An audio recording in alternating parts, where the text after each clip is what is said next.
Well, here we are. It is time for the Amplify Your Revenue workshop. And I am super excited about this one. I don't know, I'm all fired up. It is something that I personally never imagined I would be standing here actually talking about. If you told me maybe 8 or 10 years ago, Vanessa, you're going to be standing and talking to people about marketing and sales more specifically, I would have probably told you you're totally crazy, right? Because I've always just followed my passion. I've always just done what I do because I love it. I never really even thought of myself as an entrepreneur. The word entrepreneur was not in my vocabulary, even though at the time, while I was performing, I was also running my own beauty business, which I never saw as a business. I just thought, well, I love doing people's hair, nails, face. I did facials, manicures, pedicures, all the things. And I had a few in-home clients and so it was kind of like a side hustle for me, a side gig. But I was already running my business, not even knowing that I was doing it. Hi, Amanda. Welcome, honey. Good to see you. So we just got started. And I was just saying that I never, ever would have imagined I would ever be standing here talking to you guys on this subject. But so much growth, so much experience, so much mentorship and coaching that I have experienced in the last, I would say, 8 to 10 years, right? I joined Achieve in 2008, but I would say about 2012, 2015 is really when I stepped into going, oh, I guess I am an entrepreneur. I guess I am running businesses. I guess I am doing these things, right?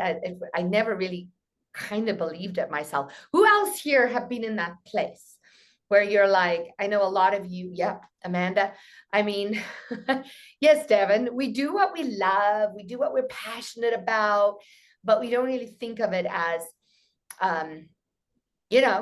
business, right?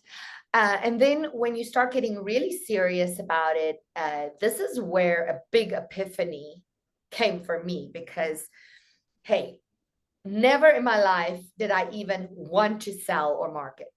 This was not something I wanted to be doing. I was actually dead set against it.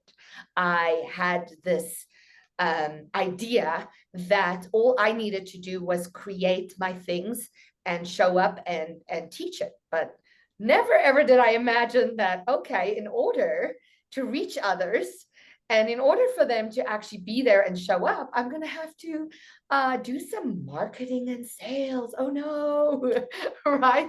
So I had two light bulb moments. My first light bulb moment came when, my mom is an entrepreneur. I grew up with a mom who owns her own business. And one day we were just sitting on the couch. Well, I think we were on the couch. I think I was visiting South Africa and we were on the couch chatting. And my mom's like, how's business going? I'm like, yeah, but I really, really don't want to market and sell. And she said, why not? I'm like, well, I just hate the idea of marketing and selling. If I wanted to market and sell, I would have gone to school for that, right? I didn't go to school for marketing and selling. If I wanted to do that, if I was passionate about it, I would have gotten a degree in that, right? And my mom looks at me and she says, my darling child, what do you think you were doing all those years going from audition to audition to audition to audition? I'm like, I guess I was marketing and selling because except that you're your own product in that world, right? Hi, Barbara. Welcome, honey. I'm just going through the background of how I came to teach this program here. So that was light bulb moment number one. I was like, oh, okay. I guess going to an audition would qualify as or classify as marketing and selling. So that was light bulb moment number one. And then a few years later, I've always been in creation mode because most of us here are creatives. Like a lot of us are creatives. We want to just create things where we have all this knowledge and this thing that we're passionate about. And so we want to create the programs and the things that we use to help others, right? And then Rob looked at me one day and he's like, okay, you really need to stop creating and you need to start selling. I'm like, I don't want to sell. And then when those words came out of my mouth and I said, if I wanted to sell, I would have gone to school for that. I suddenly heard myself and I was like, okay, that's the end. This is it. I got to do something about this. This is not right. Because in the end, like I just said, if we want to serve bigger, if we want to help more people, like we all do, all of us here are here to assist and help people, whether it is Devin, help them escape from their everyday world and have some fun, or whether it is Amanda helping them with their financial independence.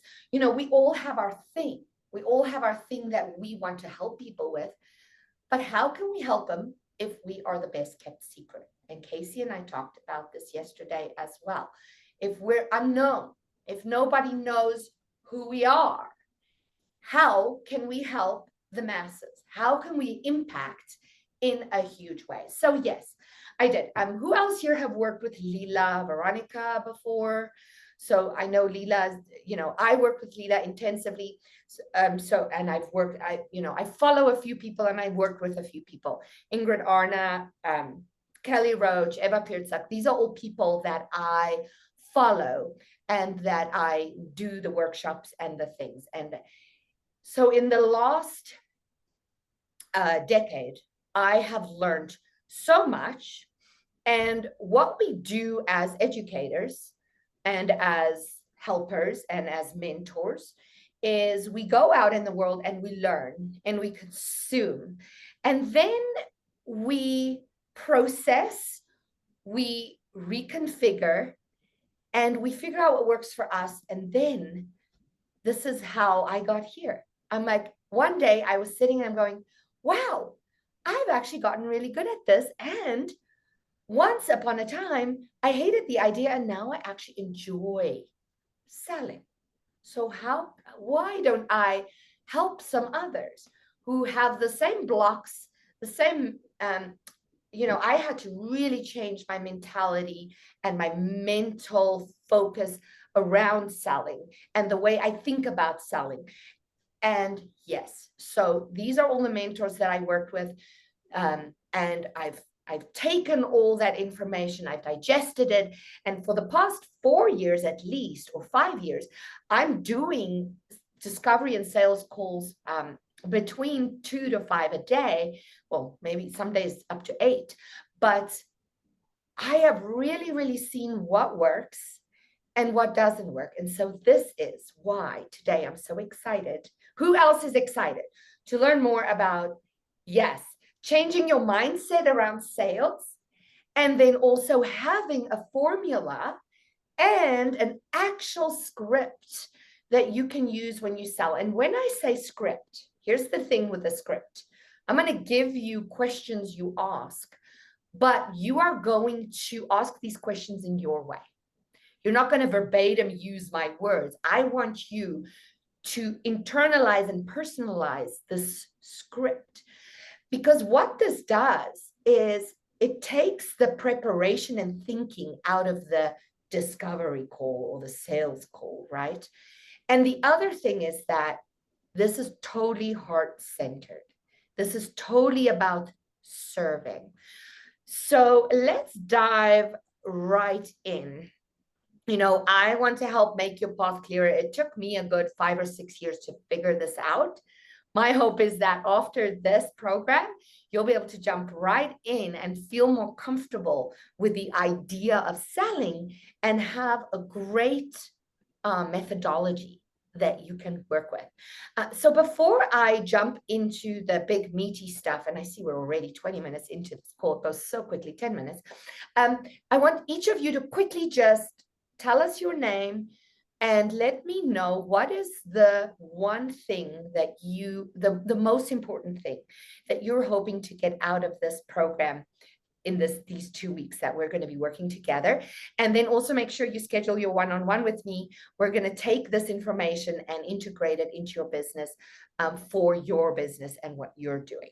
All right. So Devin, why don't you start us off? Just introduce yourself quick, and let us know what is it you want to get out of this. Make sure to unmute yourself. There it goes. There I am. I think my biggest thing would be, like you just described, getting over the idea of if I wanted to do this, I'd be going to school for it, Right. kind of thing. And I understand there's 100 no's for each yes, but I really need help pushing past those no's to get a yes from the ones that I know are very close to a yes and are just blowing me off because they're not thinking outside the box. Yes. Okay. You're going to get some answers to that in these 2 weeks. I definitely am going to help you with that. Thank you, Devin.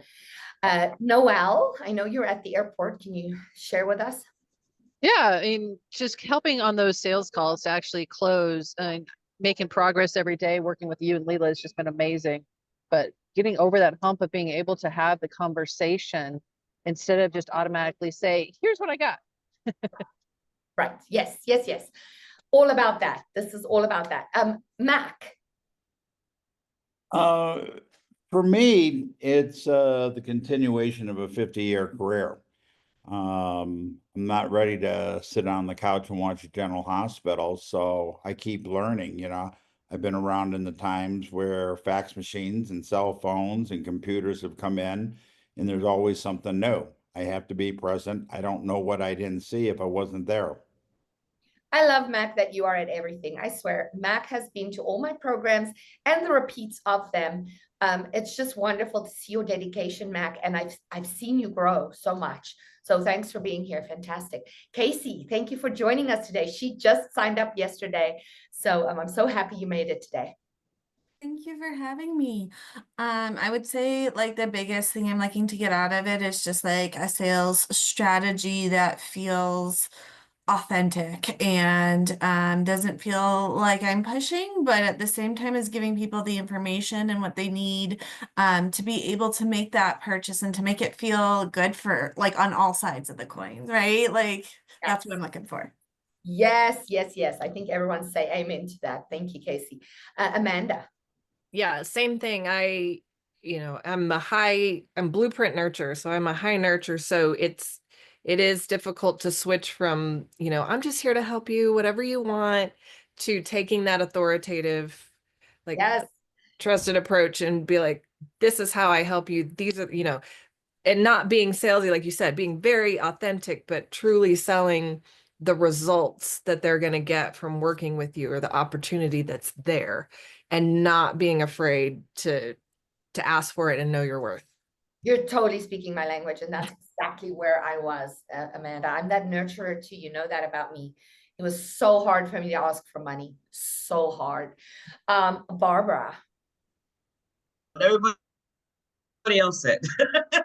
But basically the one thing with that is knowing where to go, like the people, because right now I feel like I'm in the wrong sea of people, because they're always wanting discounting. They always want to take what we do, because we have a gift, and take it down some notches just so they can fit wherever. So that's one thing that's really big for me, is like, okay, I need to be in the right moments with the right people that need what I have. And Barbara, what we're doing next week is going to have a lot to do with that. Today is going to be very sales focused and sales conversation focused and mindset focused. But next week, I'm going to be doing work around, how to reach your audiences that you need to reach. Okay, so fantastic. Surshma, good to see you, sweetheart. Hi, Vanessa. Hey, Mac. Well, and hi, everyone else. I'm an existing member of Achieve.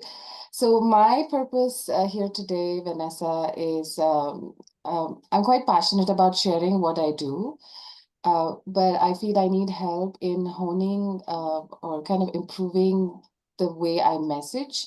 Yes. In a way that it highlights what's important to the audience.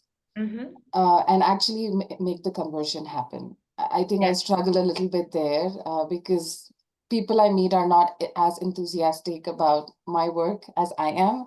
So I think speaking the right language, using the right words and the structure is what I'm here to learn. Oh, thank you. Yeah.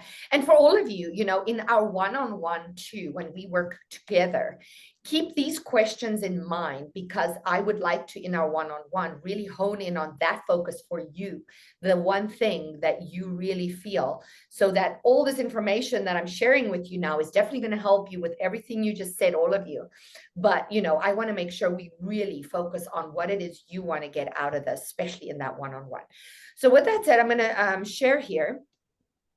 There we go.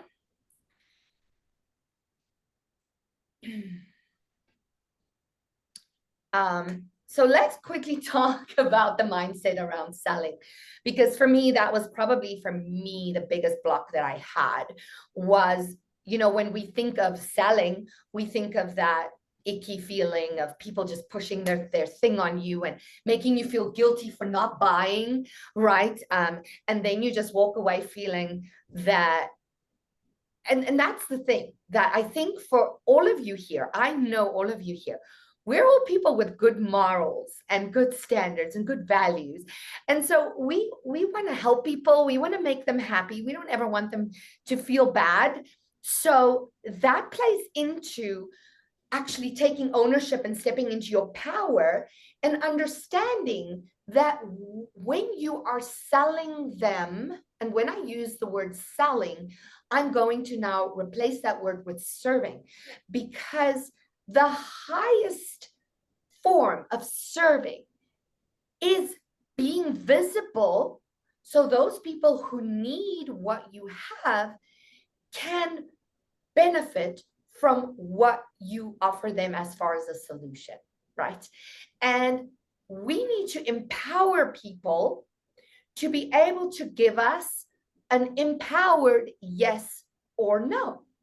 And in the end, we need to be okay with either one. Okay. And that's what this whole session is really comes down to. And we'll get to the nitty-gritty of that in a bit. But we also have to understand that doing good and making money is not in conflict. There's no conflict there, okay? Because we need to keep people accountable and need to empower them to step up and take advantage of what we have. And if they're not invested in it, if there wasn't that energetic exchange, they are not going to benefit from it as much as they would as when they are invested. When they have taken their money energy and they've transferred it and said, this is my commitment to myself for diving into this thing fully. Whether it's a product or a service or a program or a mentorship program, doesn't matter what it is, whatever you have is designed to help those people in one way or another, right? And this is where your focus is going to be, and how can you serve them? Like I say here, for any true transformation, there needs to be an investment, the exchange of energy, right? So selling is your highest calling. If you want to impact the world in a bigger way, you need to call people to their higher powered self and get them to step into their power and make an empowered decision and commit, right? Because otherwise you're doing them a disjustice, an injustice. What's the word? I don't know if there's a word like disjustice. An injustice, right? And in order to do that, you need to be visible. You need to show up, and you need to go from unknown, I'm the best kept secret, to here I am, here's what I have for you, here's how you can benefit from it, here's how I can help you, let me help you, I want to help you, right? It's about serving. So impact requires inspiration at scale. In other words, you have to keep inviting people. Devin, you have to be persistent. You cannot stop, especially now. and I'm going to be talking about this more next week. But now in the marketplace, there's so much out there. Since the pandemic, you know, people had that job insecurity. Suddenly people were desperate to get more certainty in their lives. So what happened? Suddenly everyone's become a coach, a mentor, an entrepreneur, because they realized, oh my God, if something like the pandemic ever happens again, I can lose my job like this. I have no income, done, right? So now more than ever, we need to be more authentic. We need to share more valuable information, and we need to create trust in the marketplace, because there's so much crap out there. So many people are like, who can I trust? I don't know who to trust. I don't know who to buy from. So the result of that is that they need a lot more nurturing before they actually make the transaction, which is hard on us. It's hard on us. It's a lot harder right now to sell my program. Even, it doesn't even have to be a high ticket program. Even a program like this, back in 2018, people bought like this. Now it's more nurture, more really understanding who you are and what you do. Okay, so you need to be courageously visible and invite people to say yes to their own growth transformation, right? In whichever way it might be. So 3 types of selling. Here we go into the nitty gritty. And here's the thing. Transactional selling is that actual thing that I think put me off and everybody else off from selling. And what transactional selling actually is when it's very self-centered, right? It's all about, what can I get out of this? How much money am I going to make? You know, how much kudos am I going to get from my boss if I make 50 sales and everyone else on the team only makes 3, right? And this is all self-centered. It's egocentric. It's about me, me, me. How can I sell? How many can I sell? How much can I sell it for? Right? And that is where none of you are. I know none of you are in that space, right? I know you all past that, because we know that is the icky selling, the selling that nobody wants to be part of anymore, right? Nobody wants to buy from that salesperson. The next level is relational selling, right? And I think this is where most of us have settled, right, in relational selling. And I sat in that box for a very long time. And it's a good place to be, right? Because we understand that we need to create real relationships before we can start making our offers. We want people to understand who we are. We want them to feel loved. We want them to feel nurtured. We want them to feel valued, right? But there's still a little bit of ego attached there. We are still somewhat attached to the outcome of that conversation. You know, especially right now. This last year, I think, was challenging for everybody. Who felt last year was challenging, especially when it came to sales, marketing and sales, selling things? Yeah, I mean, it's been tougher. It's been harder for the reasons that I just explained, right? And so then it's really difficult to show up confidently and powerfully, because you've been struggling to sell. So with every no that you get, you lose a little bit of confidence in yourself and your ability to sell your thing and to serve. And you start wondering, do I really have what it takes to do this? I mean, I can't tell you, there's been times when I'm like, oh my God, I just want to go get a job. I'm ready. Let me just go get a 9-to-5. So I don't have to do all this hustling. But here's the thing. Feeling that way, when those failures happen, it doesn't mean that you don't have what it takes, or you can't have the confidence in your program or your product or your process or the thing that you're serving with. What it means is you are in that uncomfortable growth phase where you're learning what are the things that are working and not working, and you need to just stick with it, and you need to be even more confident about what you have to offer, because you know what? I know each and every one of you know that what you have is great. It's good. It's better than good.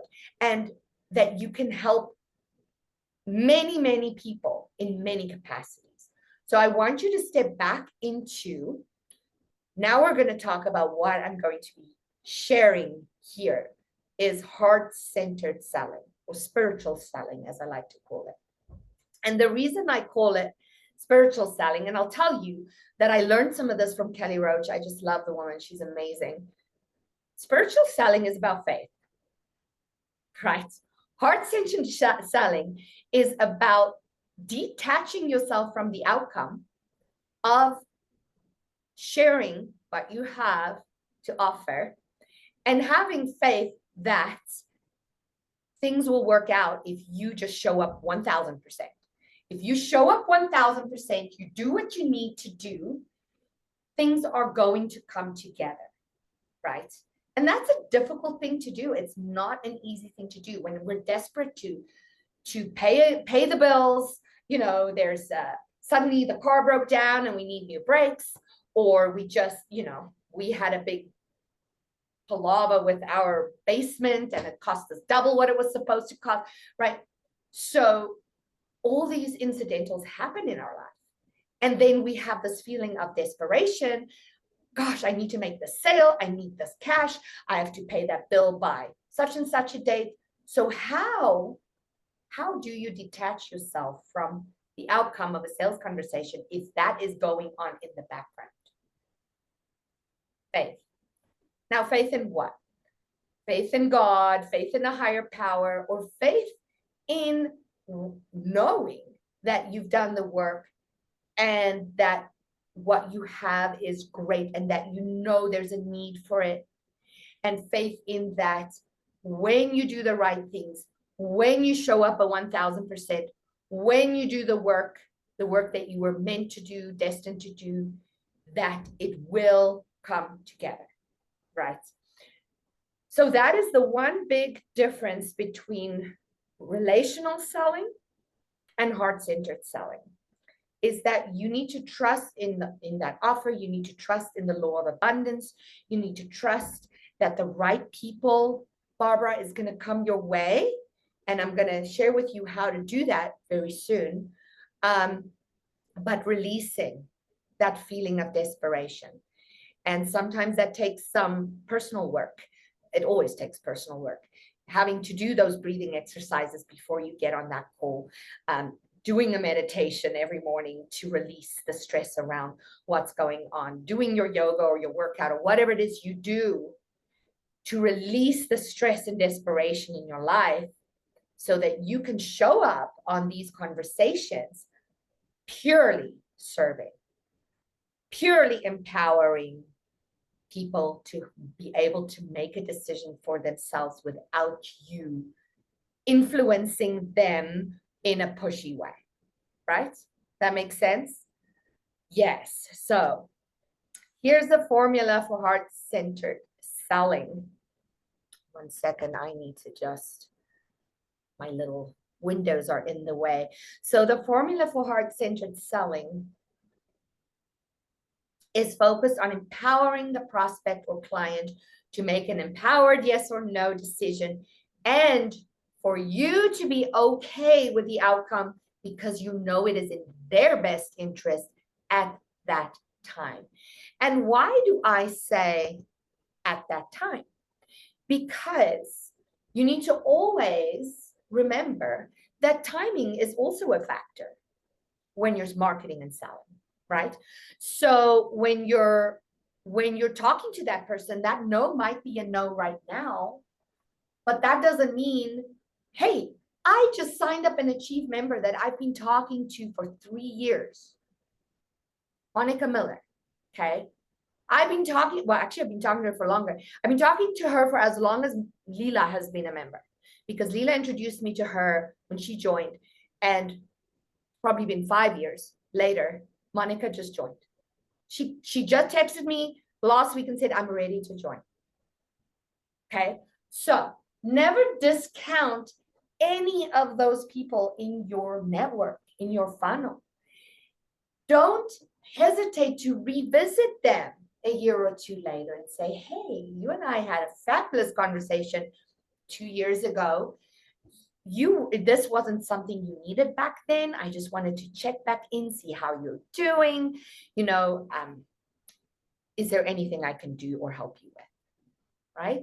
And they might go, oh, you know what, that thing, I wasn't ready for that 2 years ago, but now I really want to revisit that. Can you tell me more about that again? Right? So don't ever discount those people that had ever said a no. You know, quite often we take them off our list, right? So unless they unsubscribe, don't take them off your list. Keep connecting with them, keep sharing with them, because you never know. And I know Mac, I see Mac shaking his head because Mac's been doing this for a lot of years. And Mac, I know sales have been your thing, right? So yeah, I mean, how many times have you reconnected with someone and then suddenly now they're ready, right? So keep that in mind. There's never always have that factor of hope and the factor of faith that one day when they're ready, this will be good for them. And if not, hey, that's okay too. All right. So let's move on. Let me just see, where are we? So from here,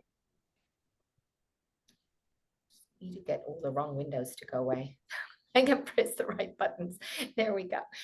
All right. So the 4-step process. And this is really important because this is about how we are showing up in the marketplace even prior to having that conversation.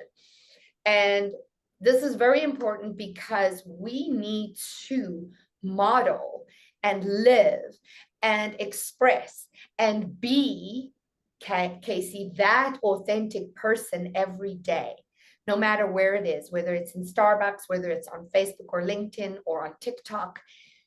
We cannot confuse people about who we are. So we need to stick to our values and not just go after the next best shiny object, right? Because what I see in the marketplace recently, and you know, a lot of you probably also who know me know that I'm not on social media a lot at the moment. I needed a break.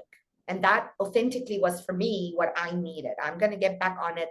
I'm going to get doing the things. But for me, I needed to step back and go, okay, what am I focusing on? So you always need to be true to yourself and what you need to do, not just show up and do a reel every day because so-and-so is doing it or such and such is telling you you should be doing it. You need to do and show up and role model for others your values and your core, the core of what your business is and what your business values, your business are built on. So you need to live those values and show up with those values every day in the marketplace. So role modeling is number one, right? You know, how many other entrepreneurs or business owners who are not in the technology field at all did you see suddenly pop up an AI training? Right, because now everyone's doing AI. You know, I just feel like it's great if that's someone's field, but we all need to stay in our lane and we need to reassure our audiences that we are focusing on our zone of genius for them, right? And not just doing the next best, biggest thing because that's what everybody is doing, okay? So that's number one. Number two is reciprocity. So focus on giving. Focus on listening to your prospects' needs. What they need from you is going to prompt you to be able to tell them how you can help them or serve them. If you don't know what they need, how can you just tell them what you have? Because they'll just be like, oh, well, you know, thank you, but I never in the first place even needed that thing, right? And so reciprocity is also about understanding when maybe we are not the right person to help that person. Who else can we connect them with that we know? And you're an achiever, we're very lucky because we have a huge network with a lot of specialty people who practice amazing different things. So we have a resource. Use your resources, share, care, and that is how people are going to start really trusting you and eventually engage with you and have that monetary exchange, right? Number 3 is relationship, and we all know here how important relationships are. But when it comes to the relationship, again, it's about the mindset of building that relationship.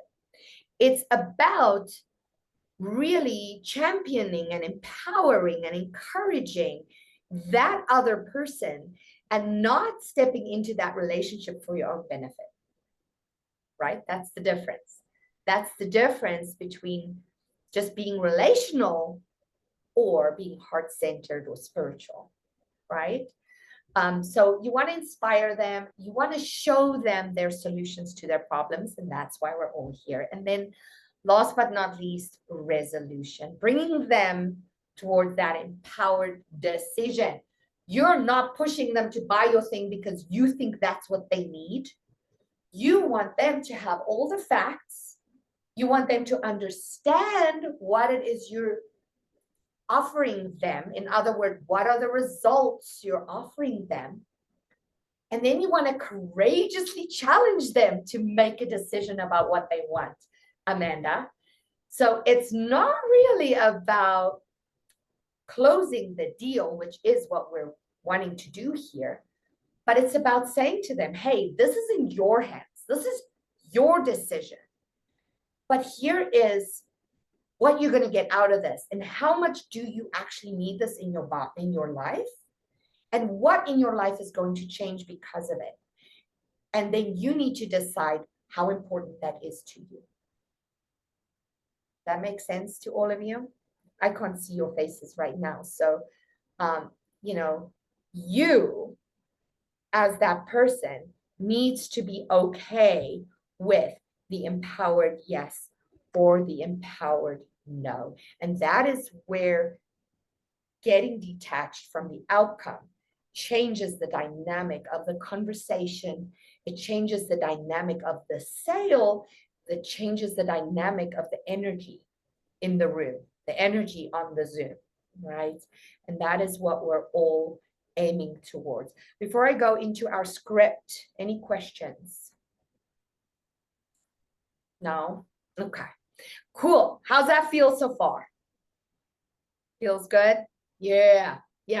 So it's all about empowering others. It's all about being detached from the outcome and knowing, regardless of whether it's a yes or a no, in that moment, at that time, that's what's best for that person. And you have to be okay with that. Okay. So now I'm going to share with you a sales conversation. And I have blessing to share this. I learned this from Leela, but what I've done is I've kind of made a few adjustments to it. And I'm also going to tell you that this conversation, this is a fairly long conversation. So this one takes about an hour.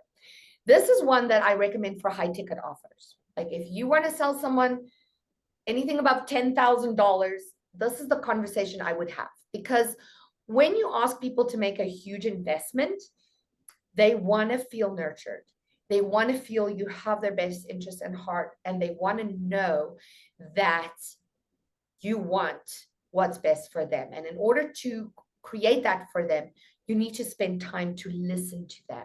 You got to spend time and allow them to share with you, because people really buy from an emotional space, right? So you need to get them from head to heart. And all of you know, Rob also talks about that. You need to get them from thinking to feeling. And the only way to do that is to get them to future cost, to really think about their future and think about what it is they want in life and where they're going. At the end of this conversation, the script, I'm going to share with you, when you have a low ticket offer, something that's $100 or $50 or $300 or even $500 or $600, a quicker conversation. What are the main questions you want to ask for that? So are you all ready? Don't worry about writing it down. I'm going to be sharing the script with you. So I will be sending you the PDF. but this is how it goes, okay? So number one, of course, you're going to introduce yourself kindly, but you do that very quickly. I'm always like, yeah, I'm Vanessa. So nice to meet you. I'm excited to learn more about you. I am the COO here at Achieve Systems, and I am here today to learn about what you are doing. So then I'll go right into the first question, which is, please tell me more about yourself and your business. Notice I didn't ask, tell me more about your business. I asked, tell me more about yourself and your business, right? So you want to also learn about who they are, what are their values, where they come from, what's their background.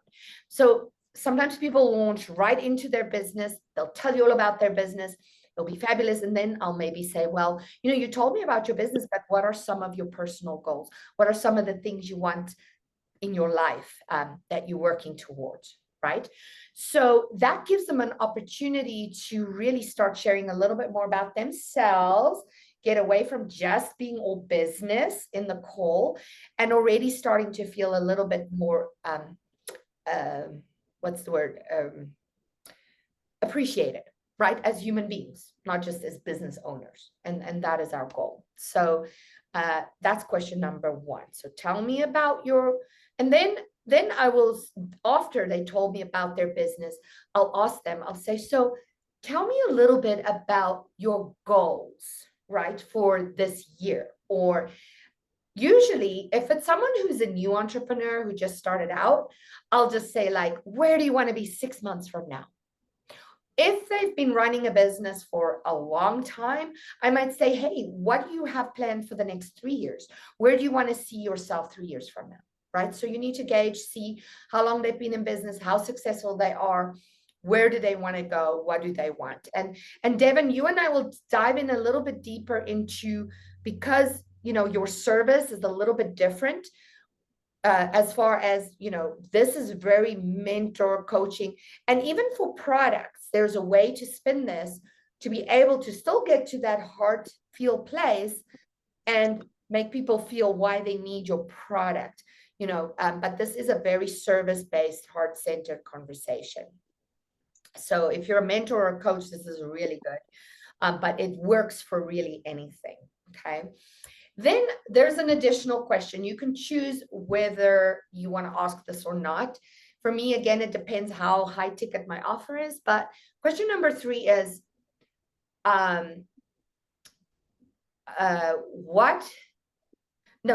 so question number 3 is there anything else you want to change anywhere in your life? So they told you about their business and their life.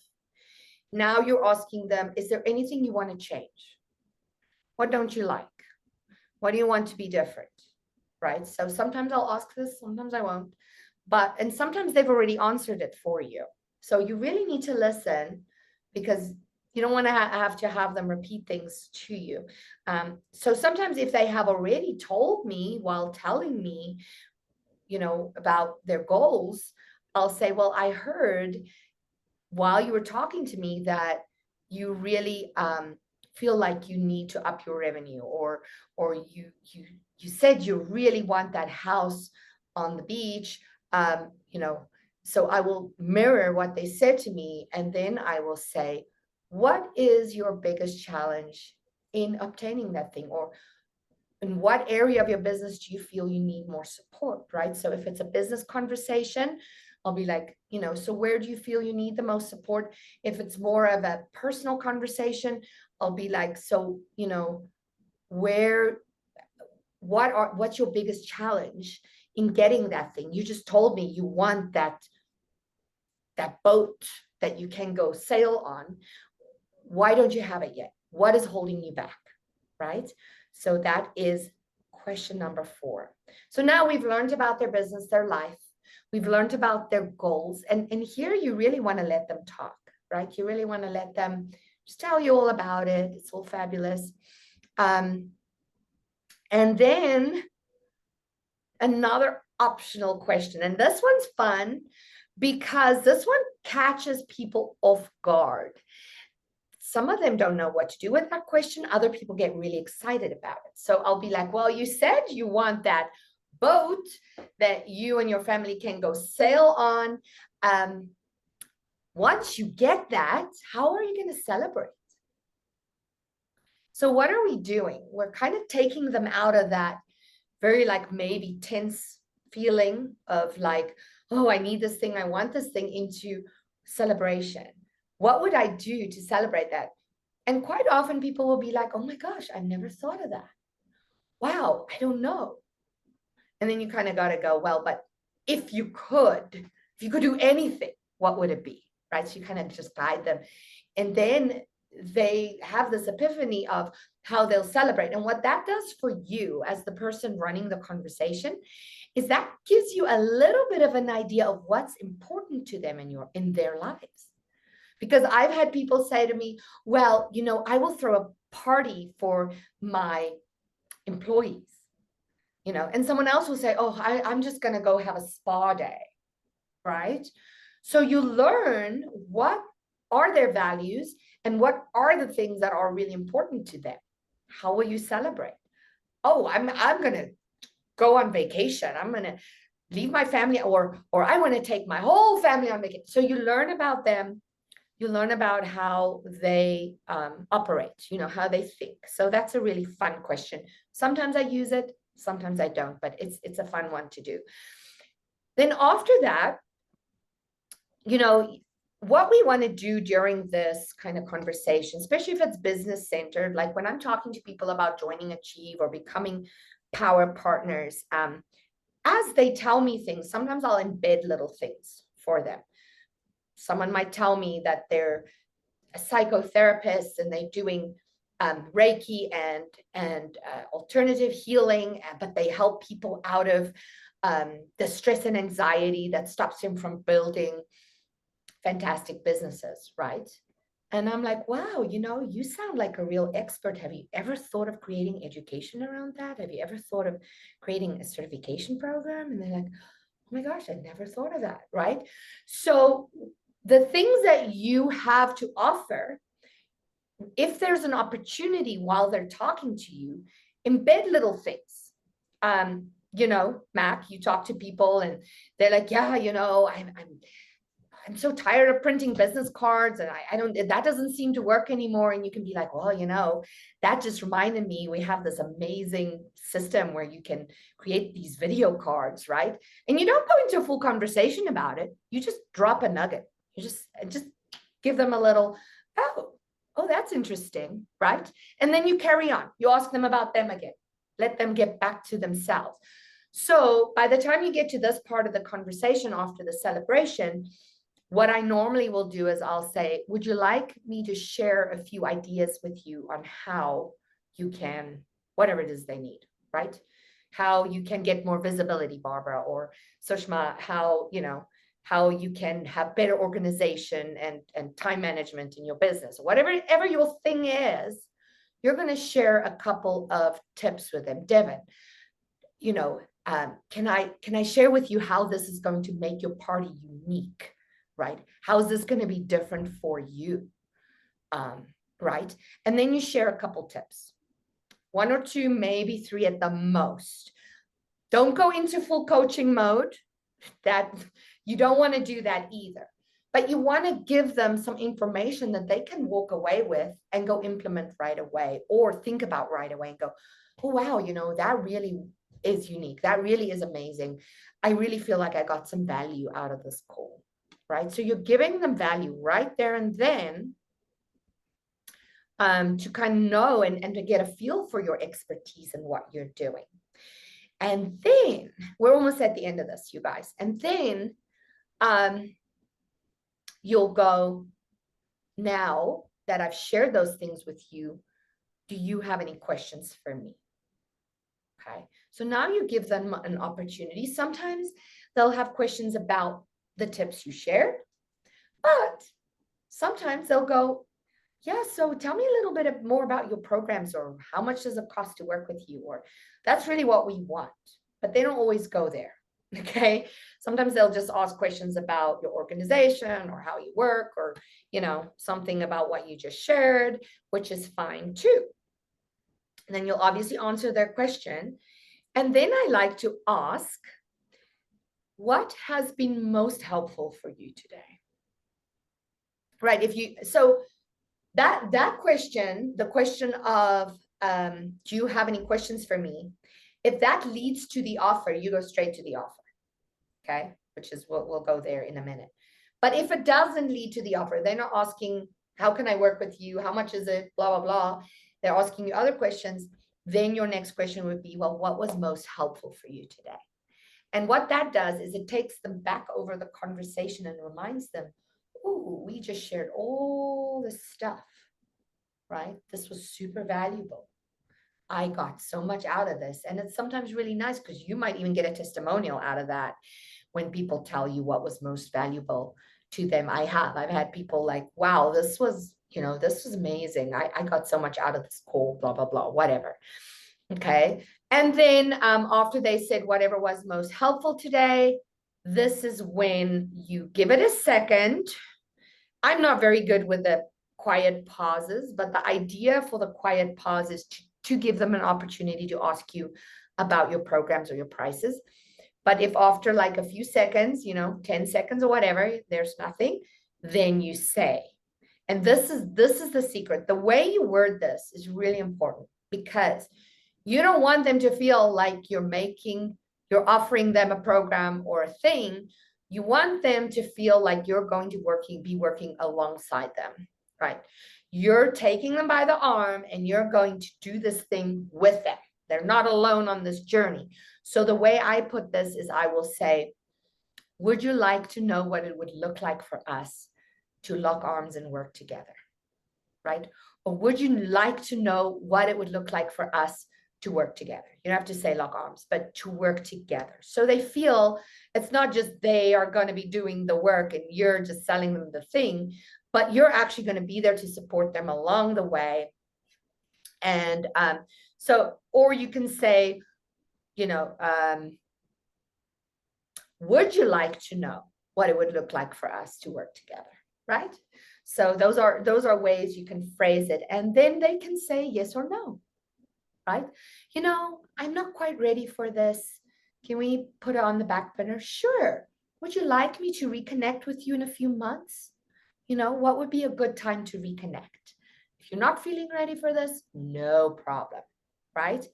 But if they say sure, then you make your offer. And this is where I fell very short, because I used to have these amazing conversations with people and then nothing would happen.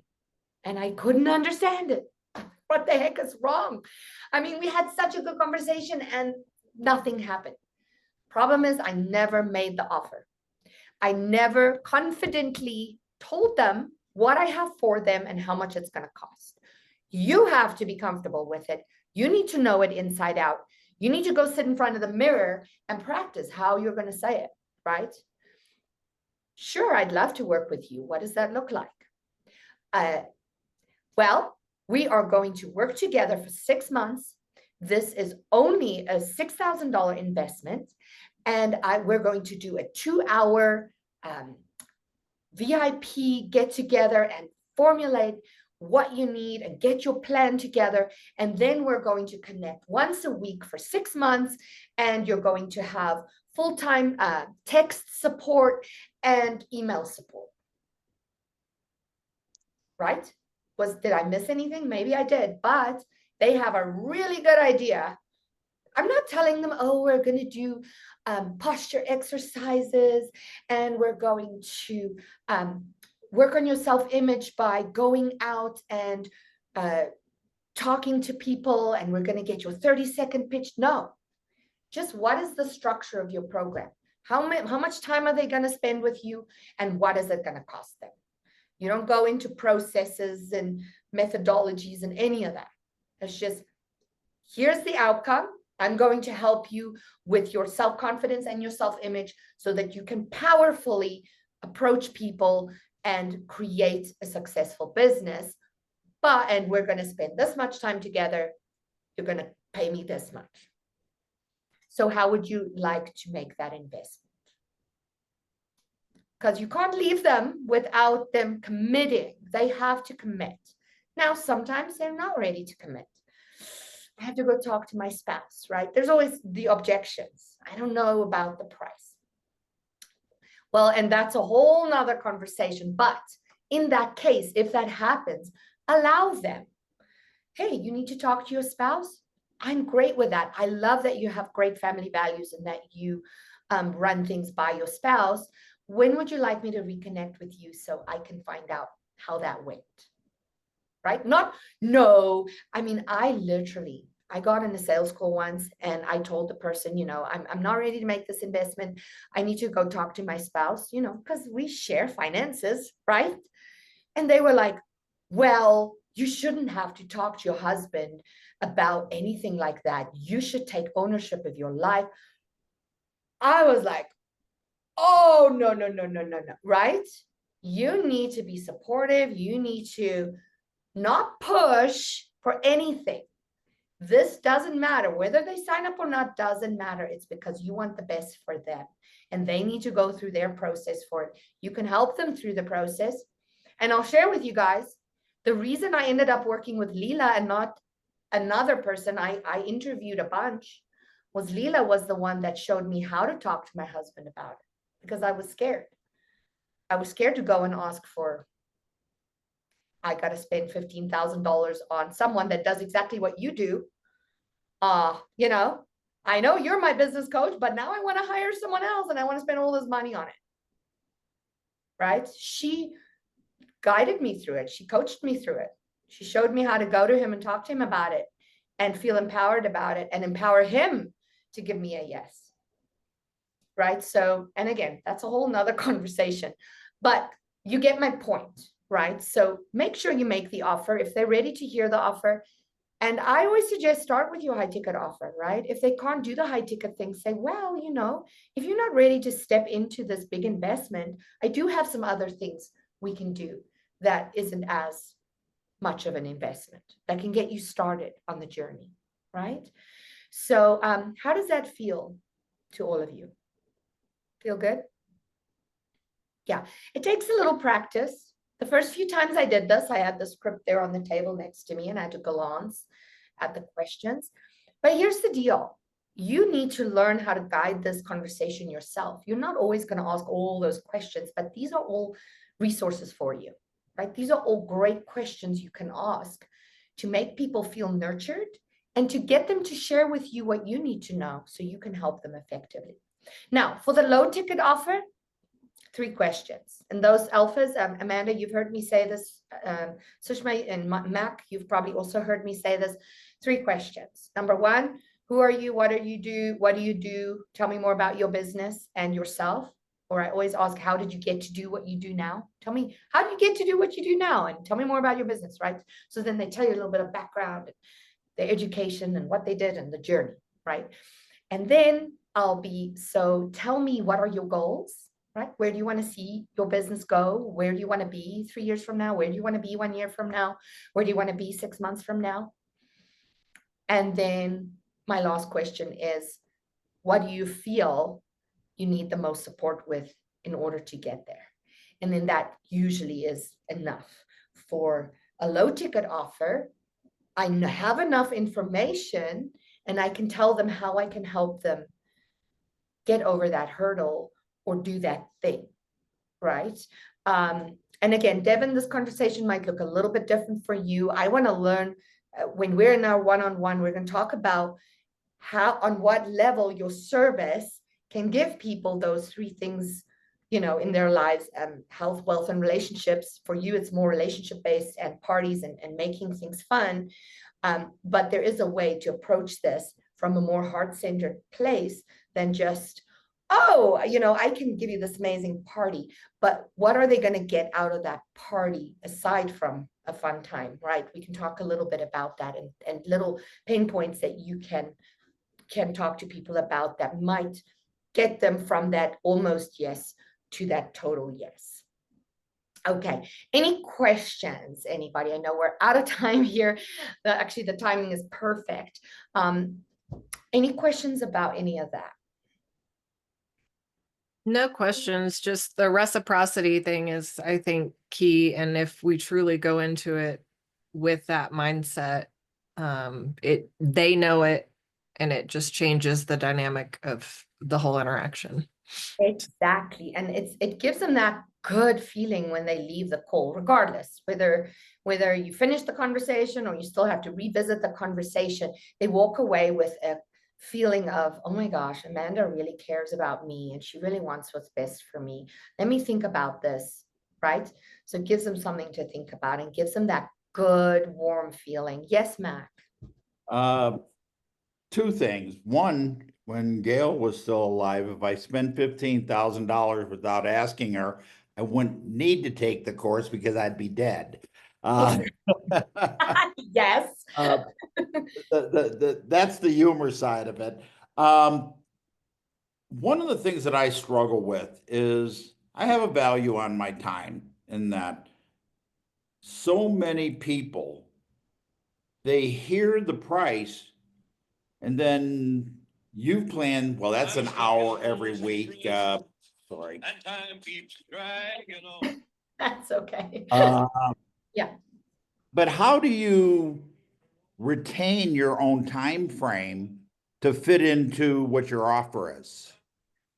It takes practice, Mac, honestly. I mean, I had to really, and I still struggle with this because Rob is telling me that I should only spend 15 minutes with people on discovery calls, mine not 30.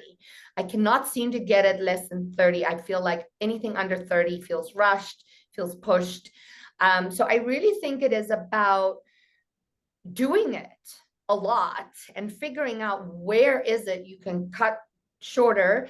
And also, sometimes I will start the call with, hey, I just want to let you know I have a hard stop, on the hour. So let's get to it.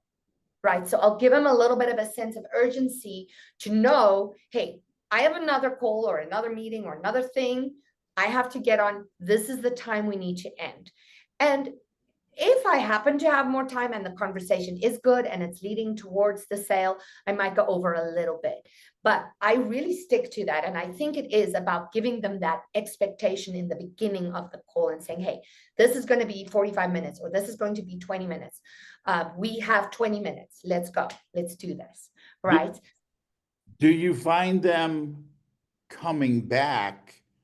And we all know those pushy people. And that, do you find them coming back outside of the slot that you set aside with taking up your time, but they don't feel that's additional? It's a hard thing to navigate. I've had my own problems with that. And Rob is coaching me around that, but it really is a matter of, because for me, I don't want to make people feel bad. I don't want to make them feel like I'm not interested in what they have to say. But at some point you have to go, listen, we've spent a lot of time together. I really need you to make a decision because my time is very valuable. At some point you got to just do that. I have another person who I've had 6 calls with and they still haven't signed up for the sponsorship. I'm like, dude, seriously. And all they want me to do is introduce them to other people. And I'm like, no, we cannot do this. This is not how we work. I had to finally just say to him, hey, listen, I love you. I love what you do, but I'm running a business here. And right now, this is not productive for me or for you. So I need you to either join or not join. And in order for you to work with the people in this community, I need you to be part of the community. Otherwise, I know you'll find another community out there, but please give me a decision. Okay? Yes, Sushma. And as you were explaining this, Vanessa, and thank you for highlighting the important parts of the sales process. As you were discussing it, I was thinking it's so important to practice. And I think the more number of people you go through, be it in terms of the time, the script, or just that detachment from the outcome, Yes. I think it helps reduce that feeling of, oh my God, what it's going to be like. I guess you get used to it, be it a yes or a no, but then you move on to the next person as you practice more. And Exactly. See, here's how my last slide, Sushma. Role model, show Mhm. up, and practice. Because it took me a while. My first few conversations, you know what? The first time someone cried on my call, I was like, okay, now I got this. I got it. It happened. And between us, do you know who that was? It was, oh crap. I can't even And you remember. wouldn't tell. Hmm? You said you wouldn't tell. Okay, I won't. No, it wasn't you, Matt. It was the other guy with the hat. He left us, but what was his name? Not Jacob. One of the other people. I was, selling them my program, not Achieve. They were already in Achieve. But yes, practice. You gotta just do it. Just do it over and over and over again until it feels right. My conversion rate went from like 20% to I'm at almost a 70% conversion rate now. And it's just because, and I don't ever have to think about it anymore. You don't have to prepare for the call because you know what to do. That's what changed it for me. Like I don't spend time looking up people's information and preparing. I know what questions I'm going to ask. I know how the conversation is going to go. I know where I'm going to lead it. And I know how it's going to end with it. Either let's introduce you to someone else, or let's schedule a follow-up call, or get a yes or a no. Those are the three options. And they all based in reciprocity, Amanda. So if we feel we can't help someone, we refer them to someone else. Here's someone I think who can help you with this, or who can connect you with someone who can help you with this. Reciprocity. Right. And that lends credibility to you. And when they do need something you offer, they're going to come back to you. You having a network of trusted people to you be the ecosphere that they're in, and they know that you're their person. Whatever they need, if you don't do it, you know somebody who does and does it well, and you're going to facilitate that relationship for them so that they always come back to you. That is precisely it. Thank you, Amanda. Yes. Couldn't have said it better. That's exactly it. And then sometimes sometimes we have really good conversations and we don't get through them by the end of the hour or the 45 minutes or whatever you set aside. Then I will always say, hey, let's put something on the calendar now. Can we revisit this? I know we didn't get done. I would like to just finish this conversation. Can we schedule a 20-minute, right? Just to finish it. So you never leave someone without some kind of resolve. There's a follow-up call, there's a referral, or there's a yes or a no. Make sense? All right, my lovelies. I know we're over time. I love this conversation. I hope you got a lot out of this. Next week is going to really be focused on the Power Hour, which Amanda, I know you've experienced some of it with me already in Mac. I'm going to be talking about that, going deeper in depth in that. And some other things around showing up, marketing, sales, and how to reach your audience effectively to get to that sales conversation. Okay. Fantastic, lovelies. Have a beautiful day. Go out and practice your sales conversation. Do it with a friend, do it with a dog, do it in front of the mirror, whatever. Okay. Right. Love you. Bye-bye. Thank you, Vanessa. Thank you. Bye-bye. Bye, everyone.